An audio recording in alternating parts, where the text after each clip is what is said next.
आज त्यावेळेला जे जे महाराष्ट्रातल्या कुठच्या बाकी शहर सोडा, जेव्हा ते अनेक उद्योगपतींकडनं जेव्हा या नाशिक शहरामध्ये पैसे आणले, रतन टाटांपासून अनेक लोक ज्यावेळेला इथे नाशिकमध्ये आले, काय त्यांचा संबंध होता नाही तर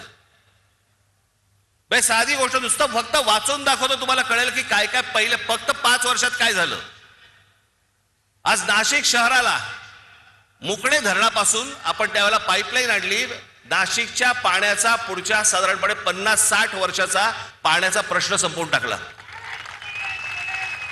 हे 5 वर्षात केलेले आहे. त्याच्यानंतर जीपीएसने जीपीएस त्याला लावलेले सगळ्या महानगरपालिकेच्या ऑफिसमध्ये माणसं असायची. घंटा गाड्या सुरू केल्या, घनकचरा प्रकल्प सुरू केला.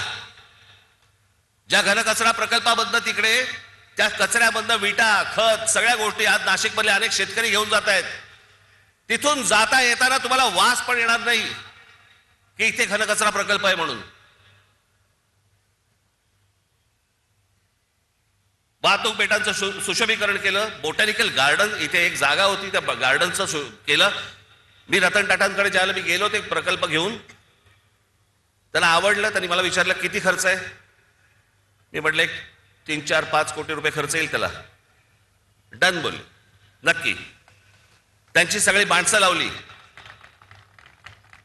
सरकारकडनं सगळ्या परवानग्या सगळं आलं, कामाला सुरुवात झाली आणि प्रकल्प वाढत वाढत वाढत वाढत गेला. त्यांचीच माणसं करत होती.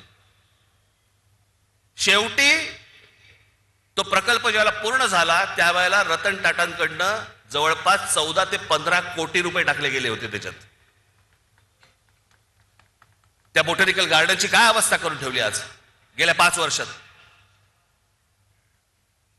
सगळं उद्ध्वस्त करून टाकलं. सगळी ती बेट उद्ध्वस्त केली, सगळ्याच गोष्टी उद्ध्वस्त केल्या.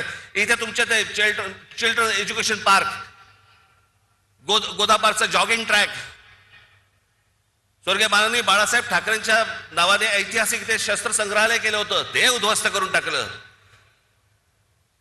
त्याच्यानंतर इथे वॉटर कर्टन्स केली होती या सगळ्या तुमच्या पुलांवरती, ती घालवली, ती सगळी उद्ध्वस्त करून टाकली.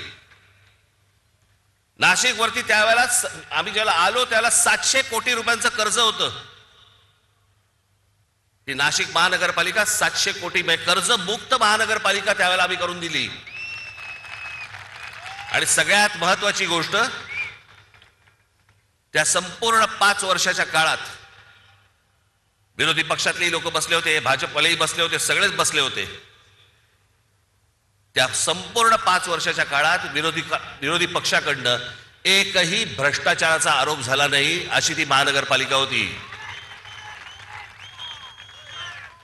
ज्या वेळेला हे रस्ते बांधणीचं काम सुरू होतं, उत्तम रस्ते सगळे झाले होते त्यावेळेला नाशिकमध्ये. मला हे पत्रकार सांगतात ना, दर पावसाळ्यामध्ये त्यांचे ते चॅनल मधली लोक विचारायची की मुंबई इकडचे तिकडचे सगळीकडचे इकडचे खड्डे पडतात. मी इकडचे जे कंत्राटदार होते त्या कंत्राटदारांची पहिली एक बैठक बोलवली होती आणि त्या कंत्राटदारांना सांगितलं होतं, म्हटलं हे त्याचं बजेट, तुमच्याकडे कोणी पैसे मागितले तर सांगा मला, आणि ज्या बजेटमध्ये तुम्हाला दिलेलं आहे त्याच्यामध्ये जर उत्तम रस्ता जर केला नाहीस आणि त्याच्यात जर खड्डा पडला, त्या खड्ड्यात उभा करून मारीन.